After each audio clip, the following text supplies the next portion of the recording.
You are gonna want to buckle up, guys, because I'm about to talk about all of these series that I read in 2023. So this is every series that I've read a book from in the last year. If you know that I'm in the middle of a series and it isn't included in this video, it's because I haven't picked up a book in that series over the last year, but don't worry, I do still keep track of those. They're just not present in this video. But this video in particular is going to be covering 39 series, which is actually a little bit less than last year. Every year we decrease it slowly, which is what I want. I want to be reading more from the same series and less starting new series. And over the last few years, like we started with 2020, I think, with 51 series, and we've decreased it slowly to the point where this year we're going to be talking about 39, which is a 7 series decrease on last year, which was 46. This video is going to be split into 4 sections, with 2 of them being split into subsections. The first section is all of the series that I've DNF'd, which is a very big number, and I'm real proud of myself. We're then going to move on to all of the series I've completed in the year, which is sadly quite a small number, one of the smallest sections we're talking about. We then have all of the series that I'm up to date on. This one is split into 2 sections. The first one is all of the series I'm up to date on, but there is no release date for them in 2024, so they might still be released in 2024. There's just currently no date or news of a sequel being published in this year. And then we also have the series that I'm up to date on, with the next book being released in 2024. And then our final section is the largest of always, and that is all of the series that I'm still working on. The first section within that is the fully published series that I'm working on and I haven't finished, and the final little subsection is going to be the series that are currently ongoing, like they haven't finished being published, and I am also not up to date on them. So I do make a mid-year version of this video. I do split it into 2. In the middle of the year you have all of the series I've DNF'd, completed, and I'm up to date on, and all of the ones that I need to continue on with. I'm going to put the links to both of those videos in the description box, because if I mentioned a series in that video, I'm just going to reference it in this one.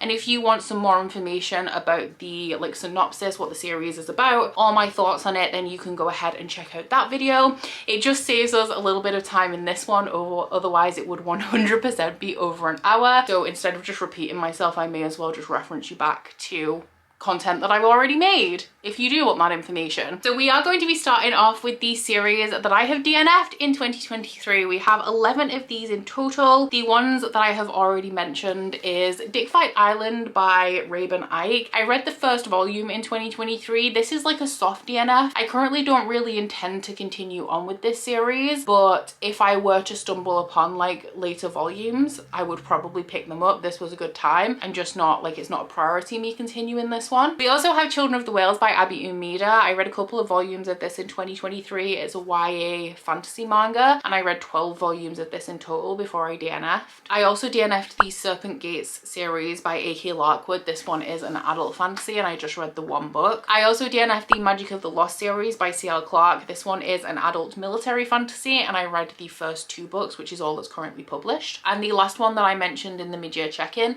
is the Blood Grace series by Vila Roth. This one is a very political, very slow moving vampiric fantasy romance, and I read 2, I think I read 2 books and then DNF'd the 3rd in this series. So of the ones that I haven't mentioned, the first one is the Emily Wilde series by Heather Fawcett. I read Emily Wilde's Encyclopedia of Fairies, which is all that was currently published at the time that I read it. This one is a folkloric historical fantasy story about a woman who is trying to build the world's first ever encyclopedia of fairies. So she goes to this like northern European island looking to categorize their local fae for the first time. She is not very good with people, so she's having difficulty communicating with the locals, who don't really want anything to do with her, and then her academic rival turns up and kind of derails her project when everybody loves him, and he seems to be trying to like steal her glory.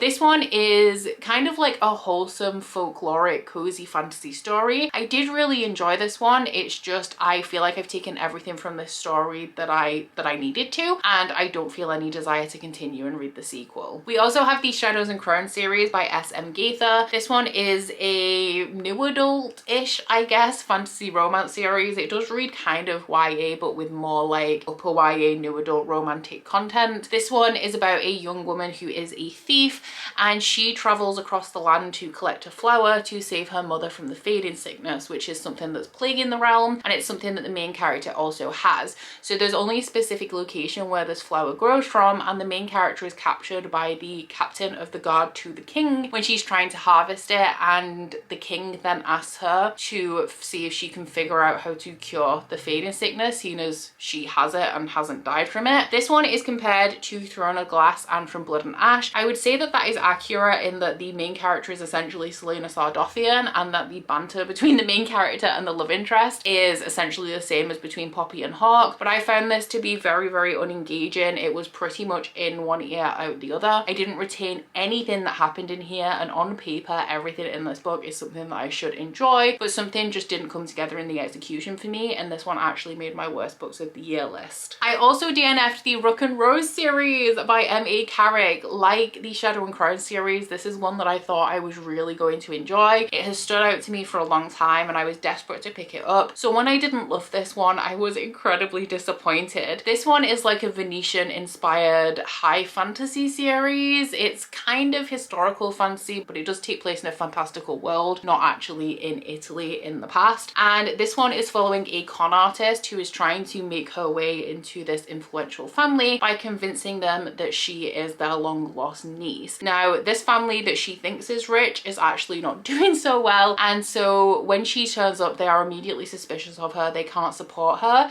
and so she gets embroiled in the politics of the world to try and increase this family's finances and also their social standing so that they will accept her and she will be looked after.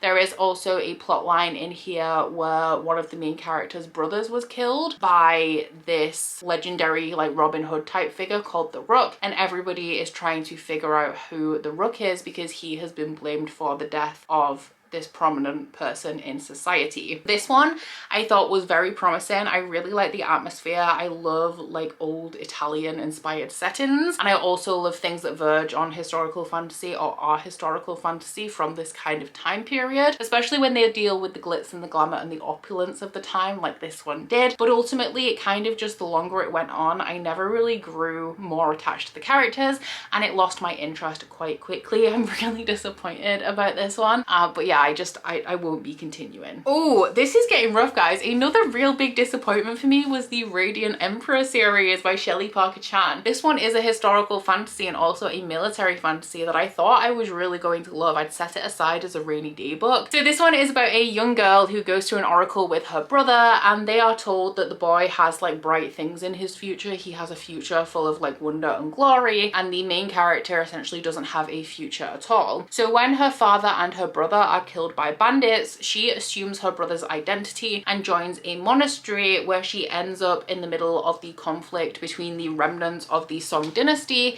and the Mongol Empire. This one I really wanted to enjoy, and I did really like the plot line in here, but I feel like Shelley Parker Chan constantly kept me at arm's length from the characters, and for me with a fantasy series I really need to be emotionally invested to have that like attachment to the series. So while I really loved the level of detail in here and the level of history that Shelley Parker Chan included, it's not one that I particularly enjoyed because I never felt like I was fully immersed in the story. I also very sadly DNF'd the Letters of Enchantment series by Rebecca Ross. Divine Rivals is one of like the big hyped books of 2023, and this one to me is a fantasy romance that wants to be a war romance and has like a ill-placed fantastical plotline in here. So this one is set in a world where there was a bunch of gods like buried under the ground of like the country or the world, and one of them rises up and declares war against the other. So this involves all of the humans in the conflict, and our main character's brother has like heard the call of the war and gone to fight on the front lines.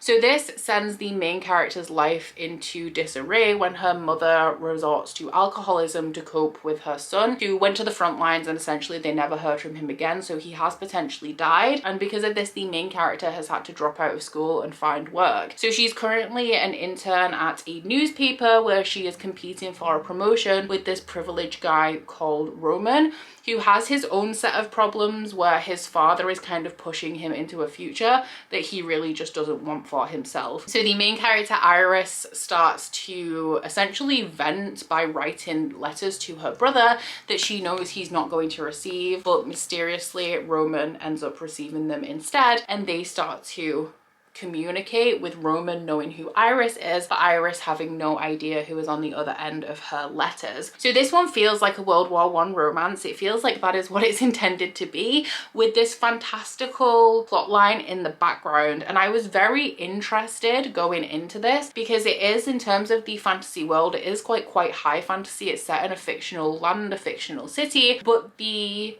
actual core of the plot focuses on the romance, which feels very much like World War I London. Now, the issue that I had throughout this book is that it never felt seamless. Like, it always felt odd that this romance was happening in a fantastical world, and it truly felt like Rebecca Ross wanted to write a wartime romance, but because she is typically a fantasy writer, had to figure out some way to include fantasy in here. Now, I was kind of getting swept away with the vibes of the romance up until I got to the end, and I felt like a really important plot point was shoehorned in and rushed just for the sake of like having something to launch the second book off, and I decided that this was it for me, and I wasn't interested in continuing on. And then the final one that I'm DNFing is Unearthed by Amy Kaufman and Megan Spooner. I am actually an Amy Kaufman fan. I think that she writes really fast-paced, compelling sci-fi stories with characters that you can kind of get behind. However, by the time I got to this point, I do feel like Amy Kaufman's stories are kind of repetitive, and when you've read one, you've read them all, because all of the characters are very similar but on a new sci-fi backdrop. So this one in particular is about two people who are searching for something that has the potential to save humanity. They've been given the locations of this like lost civilization by a lost alien race, and they believe that if they can find the artifacts, they will be able to power a huge portion of Earth, which is currently dying without energy, without food, and all of that kind of stuff. So one of them is trying to find this artifact for themselves, and the other is trying to find it for the greater good. So they end up kind of begrudgingly working together through this series of puzzles. It's very much like Indiana Jones in space. And my main issue with this one is that it kind of felt like every other Amy Kaufman story that I'd read, but also that while the puzzle setup of this is interesting, the way that it was presented wasn't in a way where the reader can really get engaged in the puzzles. So it was kind of just like watching other people solve puzzles, which isn't the most fun. So I just decided to cut my losses. I don't think I'll be reading anything else from Amy Kaufman unless she's co-writing with Jude Christoph, but even then the Aurora cycle is very similar to the Illuminate file, so I have like similar feelings about it. For the series that I completed in 2023, all of these I have mentioned in my mid-year check-in, which means that I have not finished a single series in the second half of 2023, and that's something that I only just realized, so I feel I want to make it a priority to actually finish things this year. But the first one we have is the Four Horsemen series by Laura Thalassa. I read the final book in this quartet in 2023. This one was my Patreon book club series from the end of 22 into 23, and this one is an apocalyptic like fantasy romance. I then read the follow-up to It Ends With Us by Colleen Hoover. This one was supposed to be a standalone, but then a sequel, an unnecessary sequel in my opinion, was published. I did read it and round that one out. This one is an adult contemporary story. I also finished the Scholomance series by Naomi Novik. This one is a new adult magic school fantasy, and I read the final book, The Golden Enclaves, in 2023. I finished up the First Law trilogy, but not the First Law world. So in terms of the First Law world, there are 10 books in total, and I am just about to start book 6, but I finished the first trilogy in 2023. This one is an adult grimdark story that is broken up into like parts, but together forms like a whole overarching story arc. And then the last one that I completed was a middle grade series, which was the Frostheart series by Jamie Littler. This one is a middle grade polar fantasy, and I've read the final book in 2023. For the ones that I'm currently up to date on, so unfinished series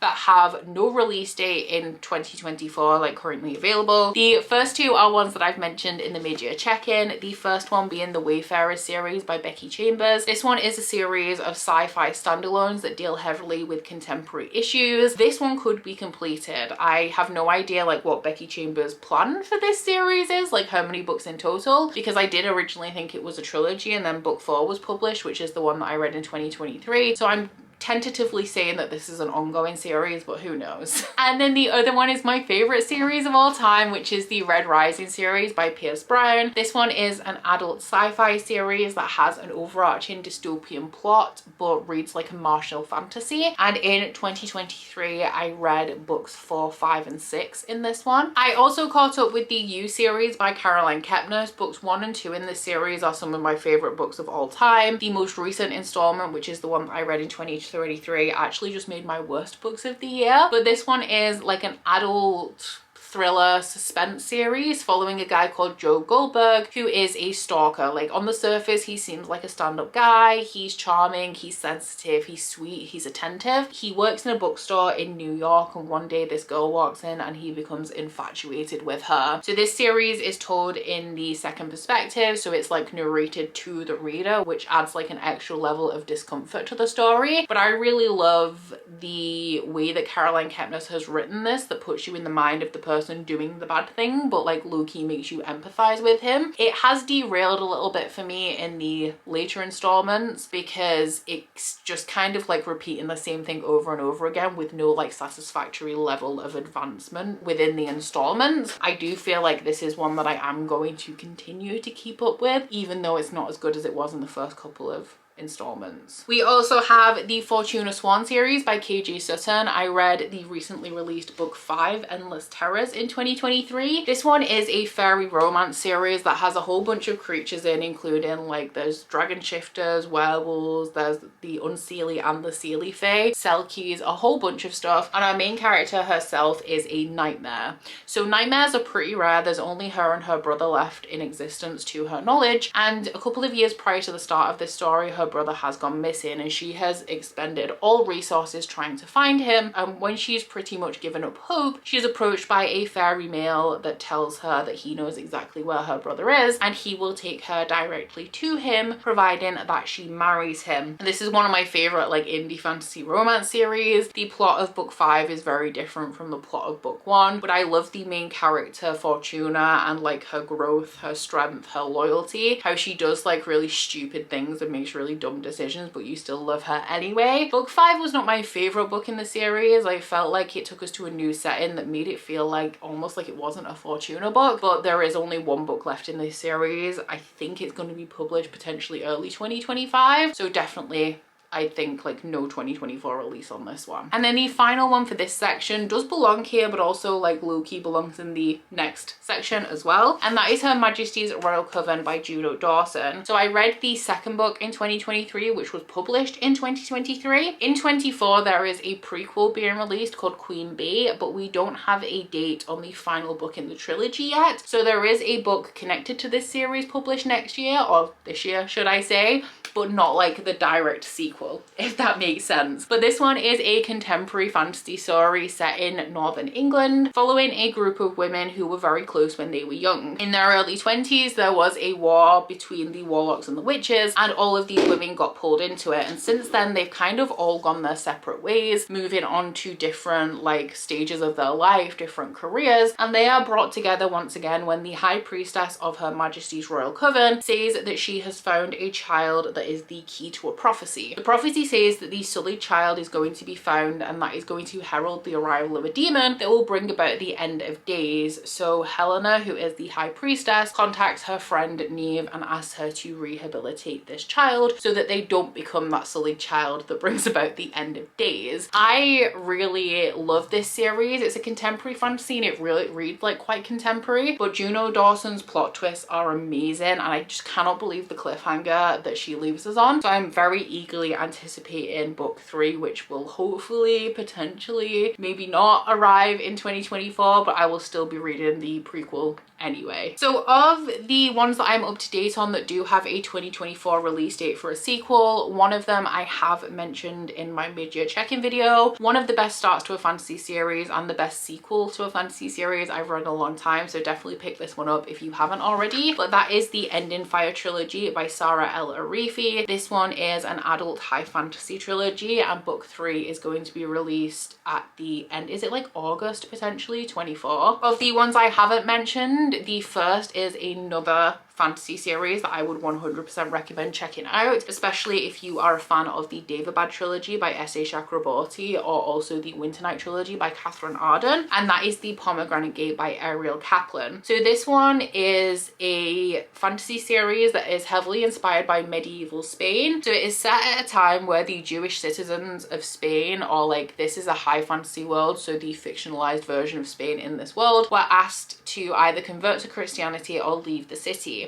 So we're following two main characters here who have chosen to leave, and they are in this caravan leaving the city. Now our female main character can walk but can't run, and she can speak but she cannot shout. So she starts to fall behind the caravan quite quickly, and somebody sees this, takes advantage of her and ushers her into the woods. Our male main character sees this and he follows her and sees her like escape her attacker and disappear through the Pomegranate Gate into another realm. So he then goes to find her grandmother, and they go on this like wild goose chase to find this girl and bring her back to this dimension. Meanwhile, she's low-key having a grand old time in this demon realm, where she stumbles upon this sprawling estate where you have this like very reclusive lord and his, I think it's his nephew that he lives with. The city that is in the demon realm reminds me a lot of the City of Brass, and you see very clearly that the conflicts that's happening in the real world between Christianity and Judaism is mirrored in this demon realm. I thought that it was very well done, very reminiscent in its like, I guess, balance between the history and the fantasy elements like the Winter Night trilogy, and also providing a very rich, like well-developed fantasy world like City of Brass does. So would definitely recommend this one. It's just the one book published so far, and the second book is coming out in the latter half, like the autumn or winter, I think is what's revealed at the minute, of 2024. The final one, I'm unsure if this series is going to be a DNF. I still haven't made my mind up, but it is the XX series by Erin Sterling. The third book, I think, is called The Wedding Witch, is going to be out towards the end of 2024, I believe, or is it 25? Now I'm questioning myself, but there is definitely a third book in this series coming, following the last of the brothers. So this one is like a spooky season romance series set in this like quirky little town that's very similar to Halloween Town, which is one of my favorite movies of all time. But we're following this woman who cursed her ex-boyfriend with a Bath and Body Works candle like when she was in college after a breakup, and he returns to the town because he's one of the founders to recharge the ley lines. Now this woman is actually a witch, but she doesn't consider what she did to be real witchcraft. But when he turns up, everything starts to go wrong, and she thinks that maybe her curse worked a little better than she expected. So I really loved the first book in this series, but I didn't love the second book, which is what I read in 23. I don't know whether this one just hit me like at the right time for me to really love it, because I feel like it did everything it set out to do perfectly, where I found the sequel to be quite mediocre. I do feel like by the time the release of the third book rolls around, I won't really want to read this anymore, but at the minute, like we'll see what happens like when the sequel is released. So the largest section of this video is the series that I haven't finished, the series that I am not up to date on, but especially the ones that I'm currently working on that are fully published. And I mean, it could be worse. They could not be fully published, because what this means is that in theory I could finish these if I wanted to. Okay, and that is the way that we're framing this. But there are 14 of those in total, so those are the ones that we'll go through first. The ones that I'm working on that are fully published, I just haven't finished them yet. So the ones that I've mentioned in that mid-year check-in, we have the Angel comic reboot. I'm pretty sure that this is finished and that they're now moving on to like a different Buffy reboot, but I read the second volume of this in 2023, and there are at least 4 published. We then have the Newsflash series by Myra Grant. This one is a post-apocalyptic zombie horror series, and I just read the first book in 23. We have the Sands of Arawaya by House of Faisal, one of my favorite books of the year actually. It is a YA fantasy duology, and I have only read the first book. I need to read the sequel, but I think I'm actually going to reread this one now as well. We have the Wheel of Time series by Robert Jordan. This one is going to be, I'm not even going to be finished with this by the end of 2024, but I am consistently making progress because I am co-hosting a read along of this series. It's an adult adult epic fantasy series. It's 14 books, I think, in total, and I have currently read 6 books in the series, and I'm about to start book 7. We then have the Seasons of the Wolf series by Lana Pacherzik, which is a sub-series of the Fae Guardian series. I'm not sure if the Fae Guardians is fully published. I don't think it is, but I know that the Wolf books, which are the first 4, are. I just read the first book in this. I do definitely want to give the second a go. It's like a post-apocalyptic but also kind of old fae fantasy romance, but also wolf shifters. I just read the first book. I want to give book 2 a go, but I didn't love book 1. And then the last one that I mentioned in the mid-year check-in is the Hades and Persephone series by Scarlett St. Clair, which is a Hades and Persephone fantasy romance retelling. So of the ones I haven't mentioned, we have Kingdom of the Wicked by Kerri Maniscalco. This one is a fantasy romance trilogy that started with the first book as YA, and then in books 2 and 3 it does go to new adult. I read the second book in 2023. I read this one when it was published and I think it was 2020, which is wild that I left it that long. But this one is set in Sicily, following a girl who works in her family's trattoria with her twin sister. She comes from a family of witches and her twin sister is violently murdered, so she goes to investigate to find out what happens and finds out that her sister has been dabbling in dark magic. So in pursuit of what happened to her sister, she accidentally summons a prince of hell. I thought that the tone shift in book 2 from YA to new adult was a little bit odd, but otherwise I do still really enjoy this series. Book 2 was a little bit slower paced, but I actually think I enjoyed that, and I'm excited to get to book 3, like hopefully sometime soon. One that I feel like I'm pretty sure I didn't mention this in the mid-year check-in, but I'm also pretty sure I should have done, and that is Secondary Mistborn by Brandon Sanderson. I read book 2 in 2023. I am pretty determined to read book 3 in March this year and to have finished Secondary Mistborn by the end of the year, but we will see if that happens, because this has really put a spanner in the works of the Cosmere for me, because I don't love Secondary Mistborn. Mistborn in itself is set in a world where we have allomancers, which are people that can ingest metals and harness their abilities. In First Era Mistborn, we are following a man called Kelsier who is trying to overthrow the final empire and its ruler, and to do this he puts together a talented group of allomancers, including another Mistborn that he discovers and takes under his wing, which is Vin. Now, after the first 3 books, there is a time jump of a couple of 100 years, and we pick up in the Alloy of Law, where we're following Wax and Wayne. Wax is a lawmaker. He is also a lord from the city, but he moved out into the Old West. He is actually now set to inherit his family's estate, which he wasn't originally, so he has to move back to the city and take up the helm at the head of his house, but he doesn't want that. Like, he enjoyed his time being a lawmaker and he's finding it hard to adjust back into the position of lord. So when there is a plot with some influential people going missing, he takes it upon himself to investigate. It's the Wild West element of this that I don't enjoy, and I also really don't like the humor. I'm not a massive fan of Wax or Wayne either, although they do get a little bit better, or the story at least gets a little bit better in book 2. I am committed to reading Secondary Mistborn because of its relevance to the Cosmere, but I don't have to like it. So hopefully I will be done with this series in 2024, but I read book 2 in 2023. A series that I really enjoyed that I started, I only read book 1, which I mean is standard, is the Seven Realms series by Cinda Williams-Chimer. This one has at least 1 spin-off series, and I don't know whether like all of the spin-offs are fully published or what the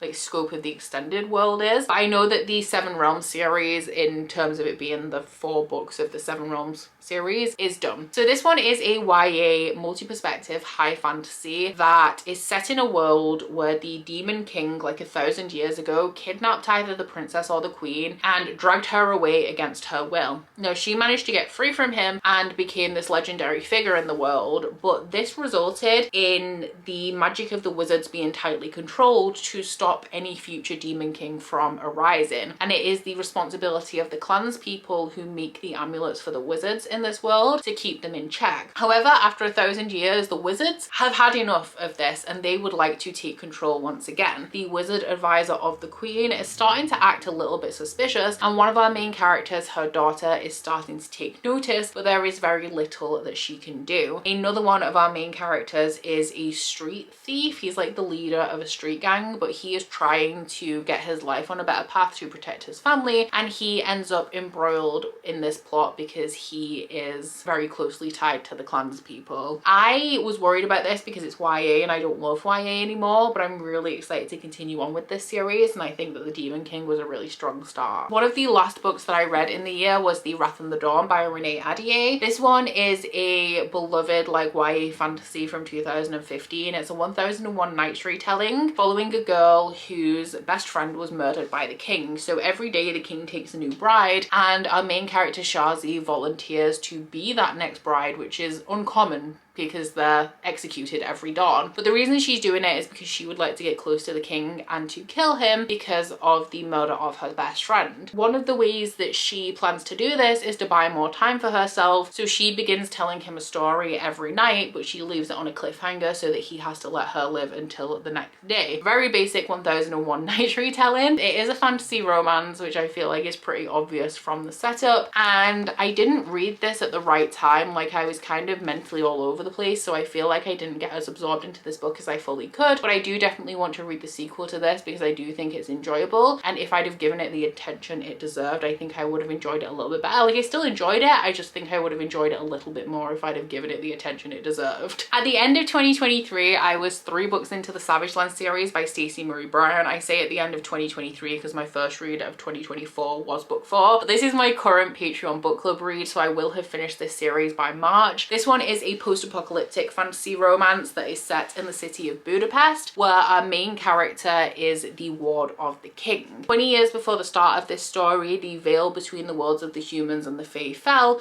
which resulted in a war. Since the war has ended, the city has been split into 2, with the Fae on one side and the humans on the other, and the main character, from her position of privilege, gives back to the common people by stealing drugs from the trains that transport them like through both halves of the city and putting those drugs onto the black market, so the profits go to the people that need them instead of the elite. And one day when she is doing this, she's caught and she's thrown into a maximum security prison. Now, this is a no thoughts, head empty kind of read for me. It's a good time, it's very addictive, but it's also super repetitive and not like very well written. So I'm having a good time with this one. Is it going to end up on a favorites list? Probably not, but if you're looking for something that you can kind of zoom through that hooks you in, you don't have to think about too hard, then I definitely recommend this one. Like I said, I will be done with this by March. I only have 2 books left at this point. And the final one that I started that is now complete is one that I really enjoyed, which is One Dark Window by Rachel Gillig. This one is the first book in a duology. The second book has been released and was released as of the end of 23, but I ordered the Fairy Loot edition of this, which won't come until the beginning of 24. So this one is a, I would say, like a new adult gothic fantasy set in a world that has a sickness, and anybody who has the sickness is killed. Now, our main character has had this sickness and she was protected by her family. The results of this illness is that you gain a magical ability, and due to the nature of our main characters, she has actually been able to hide that from her family. But she has a monster that lives in her head. But what she doesn't know is that there is a downside to every ability, and eventually this monster is going to overtake her mind. I loved the atmosphere of this one. I also thought that the world building was really good, and I thought that the magic system was quite unique because it relies on these things called providence cards, and the main kind of plot line is that the main characters are trying to assemble this deck of providence cards so that they can unite them and banish the sickness from the land. It's like an old folk tale that if you allegedly complete the quest that's set out in the folk tale, then the sickness will be gone for good. That is kind of like the main plot of this, and I really liked how the magic system played into it. I did also really like Rachel Gillig's writing style, and I love a gothic atmosphere, so this one was definitely a hit for me, and I'm very excited to read the sequel. And then a much smaller section, and our final section of this video, is all of the series that I'm currently working on that are currently not finished.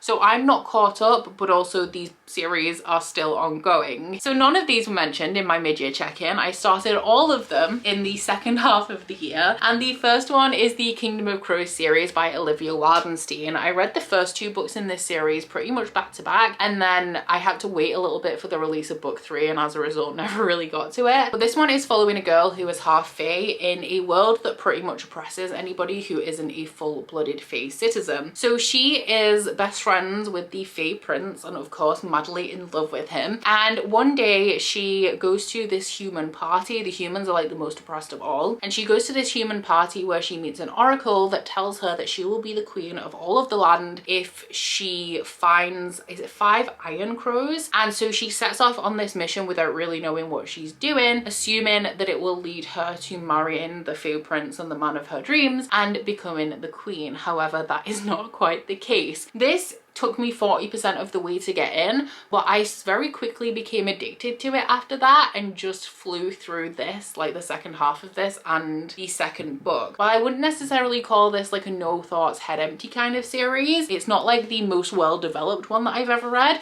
but I do think that if you like fae romance and like high fantasy romance, it's definitely an enjoyable one that you could check out. This one as well, the 3 books of the core trilogy have been published, but I believe that there is going to be a continuation to the series that follows different couples, which is why I've put this in the series that aren't complete. I also started the Belladonna series by Adeline Grace. This one is a YA gothic fantasy. I have book 2, but I have not read it yet, so I just read book 1 in 2023. But this one is about a girl who cannot die. When she was very, very young, her entire family died and she met death for the first time. Since then, death has been a recurring feature in her life, both as a character like in this book, but also in terms of the fact that all of her guardians keep dying. All of her guardians are actually also pretty awful, but they all agreed to take Signa on because when she reaches her 20th birthday, they will receive a portion of her estate for looking after her all this time. So one day her last horrible guardian dies and she moves on to this new family that are actually grieving the loss of her family member. She ends up living with the husband of her cousin having recently died, and the daughter of this family is also currently sick with the same ailment that killed her cousin.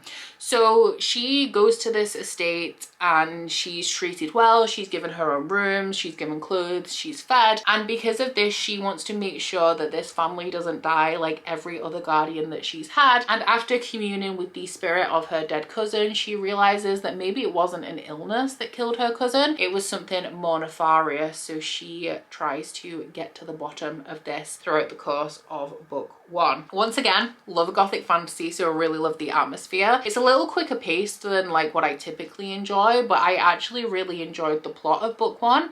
Once again, despite it being almost a murder mystery, which I also don't typically love, but I think it truly is just the fact that I love gothic fiction so much that made me really enjoy this one. And I'm quite eager to get to book 2 because it's the kind of like, it's more fast paced than I typically enjoy, which means that it'll stick in my mind a little bit less if I don't continue anytime soon. One that I apparently forgot to grab the physical book of is the Empyrean trilogy by Rebecca Yarros, the first book of course being Fourth Wing. I read Fourth Wing in 2023. I haven't read I Am Flame yet. You'll know what this one is about. It is a fantasy romance series following a girl who is thrown into the Dragon Riders quadrant of this war college where she's pretty sure that she is going to fail because she has a chronic illness, so she doesn't have the qualities that she thinks she needs to be able to survive becoming a dragon rider in this world. I really enjoyed book 1 and I thought that Rebecca Yarros put a lot of traits that people commonly love in this series in a way that they commonly love to see them being done. And I'm actually looking to get to I Am Flame pretty soon, like when I can squeeze it in, because this is the kind of series that you need to read quickly before somebody on the internet spoils you for it. And then the last 2 series we're going to be talking about are 2 books that were in my best books of the year list. The first one is the All Souls series by Deborah Harkness. I do believe that the release date for book 5 in this series has just been announced. I have only read book 1, but this one is a adult paranormal series following a young woman called Diana who is a witch. She's working on a research project and she calls forth a manuscript from the library which she just reads and she puts it back. She doesn't really like find the information she wants from it, and this results in a lot of witches, vampires and demons starting to congregate around her. So one of the people who is drawn to her because of this is Matthew, who is this like absolutely ancient vampire, and he tells her that the manuscript that she has called has actually been lost for centuries and potentially has information that pertains to the creation of all supernatural creatures, which is why everybody is so desperate to get it. So throughout this, Matthew and Diana grow closer, and he takes it upon himself to try and protect her from all of these factions that are trying to get to this manuscript and want to use Diana as the key. This essentially reads like adult Twilight, and I loved it for that. It's not what I expected, but I ate it up. I know that book 2 is heavily historical, but now that I like historical fantasy, I'm hoping I actually really enjoy that. So the sequel to this, it's actually on my 2024 TBR and definitely a priority. And another one that I loved in 2023, with the sequel being on my 2024 TBR and also a huge priority, is the Locked Tomb series by Tamsin Muir. This one is an adult sci-fi following a young woman called Gideon, who is from the 9th necromantic house of this universe or solar system, whatever it is. And Gideon hates the 9th house. She wants nothing more than to escape. And one day during an escape attempt, she's caught by the daughter of 9th house, Harrow. Harrow tells Gideon that Gideon can have her freedom providing that she accompanies her as her cavalier in this competition to become a legendary immortal warrior called Electa. So Gideon kind of reluctantly agrees. She doesn't really have much of a choice in the matter. So they then go to the 1st house along with the representatives of the other 7 necromantic houses, and it's essentially like this old crumbling gothic castle. They are given a very cryptic clue, and they have to try and figure out what they have to do from that, whilst people are also going missing and turning up dead. I loved the humor in this. Gideon has big Severo energy if you are a Red Rising fan, and I listened to the audiobook as well as reading along with this, which I would definitely recommend. The thing that I really loved about this is while we're pursuing this plot, we are also getting a lot of hints towards a larger plot that we are assumedly going to be exploring later in the series, and I honestly cannot wait. So the sequel, I don't know when book 4 is coming out, but book 2 and 3 are currently published, and I would love to catch up in 2024. So those were the 39 series that I made progress in 2023. I am hoping that we can continue to reduce that number, just with me hopefully managing to keep on top of series and finish series instead of having so many that I'm currently working through and I'm not up to date on. But we will see what the future holds. We've been heading in the right direction the last few years, and I feel like with a couple of projects that I'm planning on working on in 2024, like that is definitely something that we are gonna still be moving towards. But down in the comments, let me know what your favorite series that you read something from in the last year was. You could have completed it, or maybe you just like started it and it ended up being your favorite book of the year. Let me know. Also leave me a stack of books emoji to represent the massive stacks of books I now have to put away after filming this video. But aside from that, guys, please don't forget to like this video if you liked it, and subscribe if you wanna. If you head into my description box, you'll find a link to my Goodreads, Instagram and Twitter if you'd like to follow me on any of those, as well as a link to my Bookish Candle website, the Etsy for that, and a 10% off discount code. But that's it from me today, guys. Bye! Oh, you bite your friend like chocolate. You say you'll go where nobody knows, with guns hidden under our petticoats. We're never gonna quit it, no, we're never gonna quit it, no.